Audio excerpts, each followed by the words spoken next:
The first time we see Diamond, all he's doing is dunking our boy Vic. I'm talking about VIC, in the words of Brillo, in a blender, in a hot tub, in a motherfucking headlock. Tommy talking bad to him. He up under the water. Diamond ain't saying much. I'm talking about torture, torture, torture. This ain't even fair what they doing to him. And you know, Diamond, what, about 6'4", 245, solid. Vic over here going through it. Diamond, he don't really, let's be honest. Diamond don't really care about doing all of this. Diamond just wants to make sure that he's getting his 50-50 cut with Tommy. So as of right now, Tommy is kind of an op.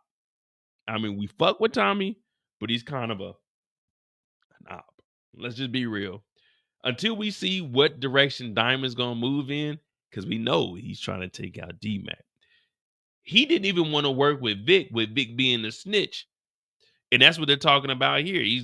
They let Vic go. He's like, man, just answer the phone when Tommy calls. But he's like, man, is this really something that we can do? Can we really trust him? Tommy's like, nah, but we gonna make it work for us. I'm with Diamond on this. Hey, Tommy, we gotta move a little differently, man. Being this close to the feds, knowing that I got bodies, you definitely got bodies, we got bodies. Diamond is really starting to look at, man, I'm close to going back to prison. And none of us want to go to prison. None of us.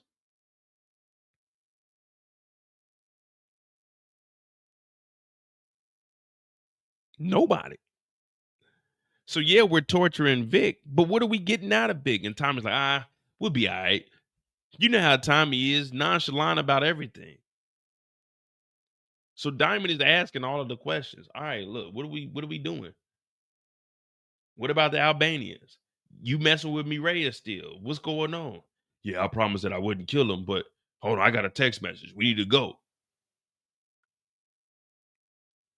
Diamond is how I'm sitting here trying to figure out what happened in this scene and remember that's how Diamond is sitting here. Like, what the hell are we even doing anymore? We're torturing him, but now you're talking about Mireya said you can't take out Miguel, but she didn't say we couldn't take out hurt his operation. It's like, what are you talking about, Tommy? So they end up going over to the warehouse. And, and Jenard, he's like, you need to step up to Tommy. You can't be letting Tommy do whatever Tommy want to do. So it's kind of like Diamond is like, all right, I'm going to stand up for myself, but I don't really want to cross that line because I don't know what Tommy is capable of. It's like, damn, Diamond, do something. I know I am your conscience. I'm on your side, Diamond, but tell Tommy, dog, nah, if you gonna make a move, then you go make that move. I don't need to be drug into all of this shit. Diamond is really starting to rethink, like, man, you know what? When I came home, I was messing with an officer. I ended up getting with a journalist. I probably would have just been better doing all of that and not getting into none of this shit. Is there an exit strategy for me? We don't know. We don't know. But Diamond is just out here. Like, Diamond, make a decision, bro. Come on, man. We depending on you. So they leave here and they go to Miguel's. They go to the warehouse. They tiptoeing around. We got two guards in here, ain't armed, just walking around having a normal conversation. Let's see what they got in their hand. Danger! Extremely flammable. Ready, safe. So it looked like they got some kerosene. The plan is there is no plan. We're going to go in here, put some of this kerosene down on the ground, and we're just going to light this motherfucker on fire. Exactly. We're going to tiptoe around. Hopefully they don't hear us. Put this kerosene down, light it up, and we're going to get out of here. We're not going to steal no dope. We're not going to try to wrangle up no people. We just going to Put this kerosene down. Catch this motherfucker on fire. Tommy goes and hits the damn electricity.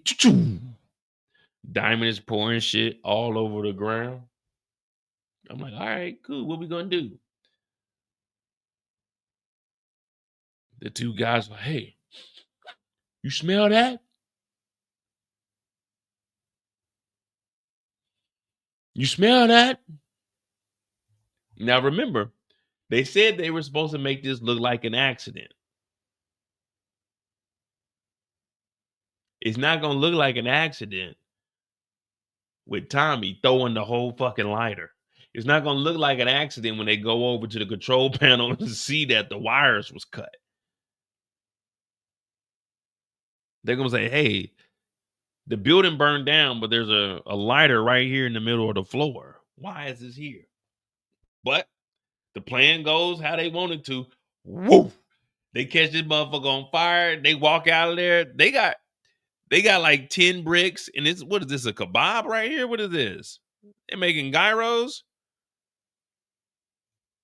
They catch the place on fire and they walk on out of that motherfucker smooth. Now, initially we thought that this was gonna be like some drugs or something. It's just Tommy's toolkit. They brought a toolkit with them. Not just a pocket knife, not like some pliers or anything. They brought a whole toolkit with him. Tommy had a whole toolkit that he went and bought from Lowe's. We shop at Home Depot every now and then, but if you want the higher quality stuff, you go to Lowe's. You get a better price at Home Depot, but you go to Lowe's, you want that higher quality. You know what I mean? You're going to pay a little pretty penny, but you go to Lowe's. But Home Depot got the better customer service. That's just me. That's just my personal opinion. Customer service is better at Home Depot. The prices are better, but it's higher quality over at Lowe's. And it's brighter at Lowe's, and it seems a little bit safer at Lowe's. When you walk down Home Depot, like shit can fall off the shelves on you, but that's neither here nor there.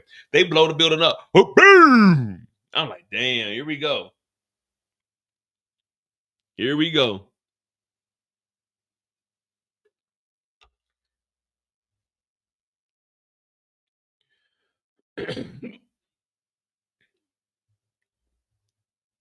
They skate up out of there, but now Miguel is out of action.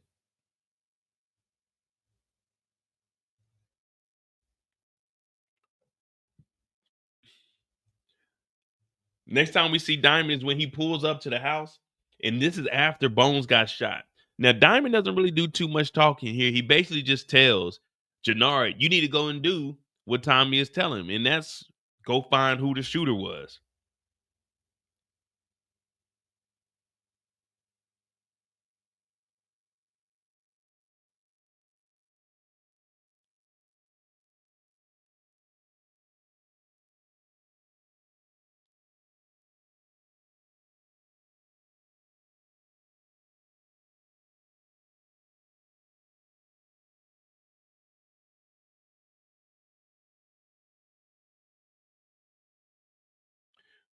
Real quick, I just got a message.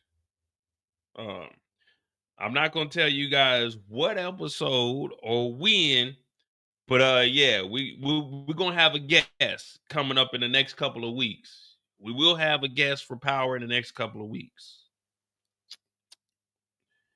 Yeah, I just got the message now. So all right, we'll worry about that when we get there. But let's get back to it. We will have a guest in a couple of weeks. They said it's a doozy, but Diamond is over here. Hey, Jenard, just do what he says. You know what I mean? We gotta make it out of here. We gotta get up out of here. We gotta find out who the shooter is.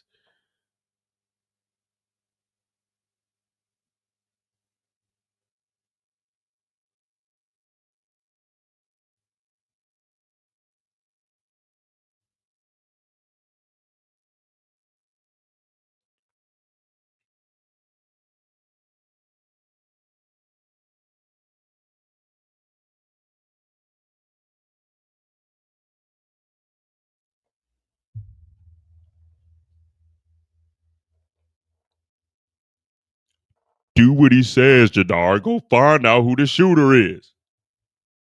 So they gotta go find out who the shooter is. Diamond really don't have much.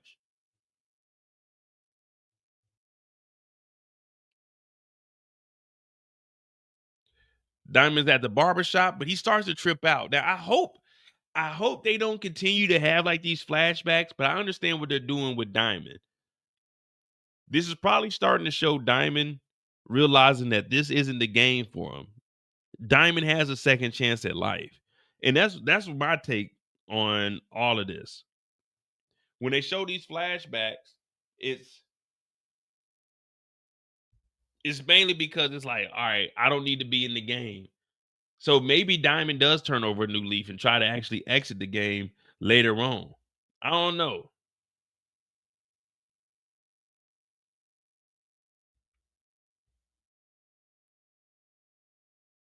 I don't know. But it does appear that he's trying to get up out of here. And this is when his brother Jenard shows up and they go down in the basement. And he doesn't know that Jenard is talking to him like, hey, man, when's the next meeting with Che? He's just thinking that he's like, hey, when's the next meeting with Che? Because he wants to be filled in. But nah, he's really trying to backdoor you, take you out the game, and him and Shanti step up and take over everything that CBI has done. So he's like, all right, cool. Look, I know Tommy's a lot to work with. Jenard like, hell yeah, he is. I told you, he get away with every motherfucking thing. So he's like, look, check it out. Handle the D-Max situation. I got Tommy. The meeting is next week. And don't make this come back on us. And the reason I just said that I believe that he's looking in the mirror so he can get out of it, he really don't want to take out D-Mac. I think he just saying this to see how far his brother would go. And if it comes back on them, he can easily just point his finger at his brother Jenard. Because it's weird. One minute you think that Diamond doesn't know what's going on, but then Diamond does know. I'm gonna say he playing dumb. I'm gonna say Diamond is playing dumb.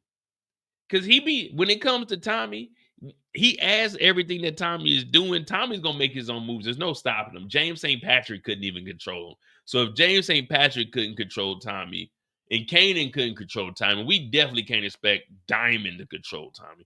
But Diamond I think he's just going along with it. He just going through the motions. But I really think that little flashback was him thinking of how can I get the fuck up out of here? If that's what you're gonna do, then make sure it don't come back on us. You see what I'm saying? I think Diamond really knows what's going on. He just ain't gonna be out front with it. He ain't gonna be outspoken like his brother. He ain't like Tommy. He just sits back and analyzes. I'm trying to cut you some slack, Diamond. We on your side right now. But I think Diamond is just analyzing. All right, let me see how people are moving. Let me see if I can really trust Jenard. If Jenard really saying that he's back with me, then all right, let's see. If I give him a task, can he handle that? D-Mac ain't listening, but D-Mac is hot. D-Mac got a cop.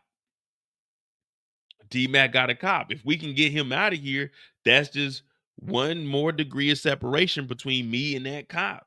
Because everything's gonna come down. D-Mac might start telling. D-Mac might not tell on his dad or his uncle. He might tell on me and my brother. It's CBI business. So okay, get rid of him. Because that's just protecting him. And if you do get rid of D-Mac, that'll potentially save Tommy also. So for Diamond, I think Diamond really knows what's going on. And he's really putting some plays together, but he's just not out with it. But he has his own escape plan. Is that making sense? Or is it just me bullshitting y'all? Is that making sense? Or is it me bullshitting y'all? Y'all could be like, Mo, you bullshit this. I'm trying to figure out what the hell going on with Diamond, man. We got the flashback. So I'm looking at it like Diamond's really trying to get up out of this. And he's trying to cut off anything that would go back to him going to prison. Get rid of D-Mac because D-Mac might snitch. You see what I'm saying? What up, wrong? He said Diamond tripping. No, I'm not BSing. I'm thinking at this point, at this at this point, D-Mac is wilding out. D-Mac is wilding out. Can we really trust D-Mac not to snitch? From what y'all seen from D-Mac, can we trust D-Mac not to snitch if the police come? Matter of fact, let me put that down. What is it, 2 hours? 202 D-Mac. Come on, guys. We looking at it from Diamond's perspective. D-Mac wilding out. D-Mac want to be back in the game. D-Mac caught Mad Dog and he got a cop. Can we really trust D-Mac not to say anything? Y'all told me that James St. Patrick wouldn't snitch.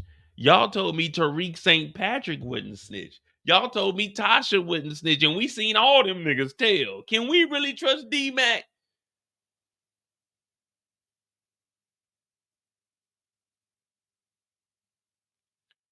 Tommy told D-Mac to leave that CBI shit alone. What's the first thing he did after Tommy left? He went to rob some Asians. Can we really trust D-Mac? D-Mac might not even snitch. D-Mac might just be caught up with the same gun or something. Can we trust D-Mac? I don't know. Oh, I'm sticking with I don't know.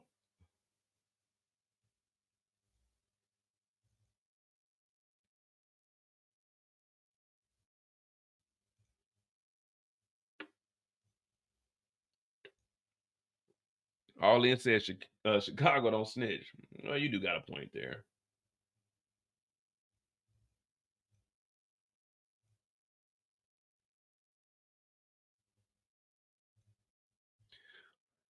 Chicago don't snitch.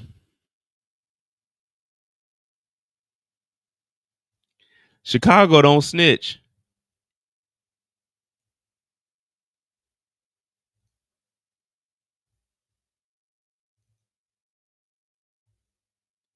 Chicago don't snitch. Chicago don't snitch. Chicago don't snitch. Chicago don't snitch. Chicago don't snitch. Chicago don't snitch. Chicago don't snitch. Chicago don't snitch.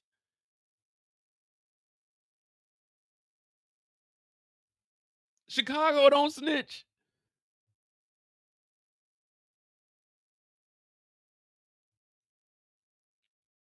Where were we? Oh yeah, Diamond. Real. All right. Then they end up getting the text message. Ortega's in solitary confinement. Miguel's operation is blown, and we're back here meeting with the Albanians. And this is pretty much the end of Diamond's story because they do meet with the coalition, but Diamond isn't doing any talking. He's just like, let Jenard talk. Same thing with here.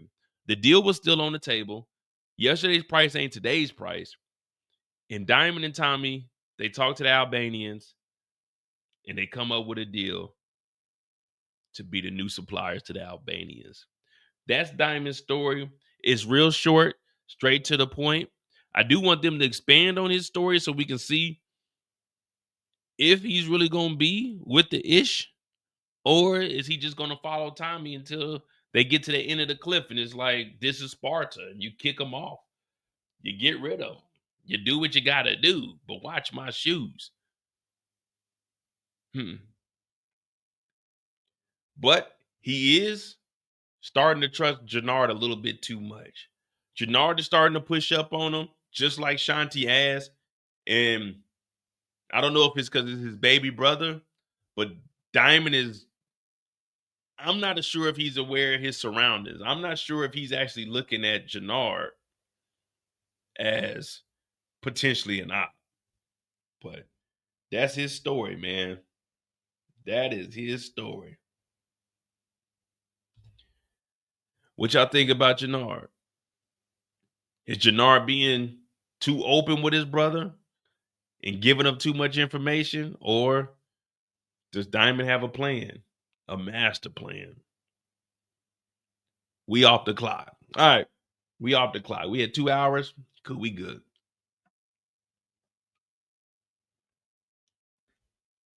Two hours. We got Tommy. We got Vic. We got Stacy. We got Claudia. We off the clock right now. So whatever y'all want to talk about, we can. We good. Y'all ain't got nothing to do this weekend. If you at home right now listening to the soothing sounds of MOE DOTJ, then hit that subscribe button, hit that like button,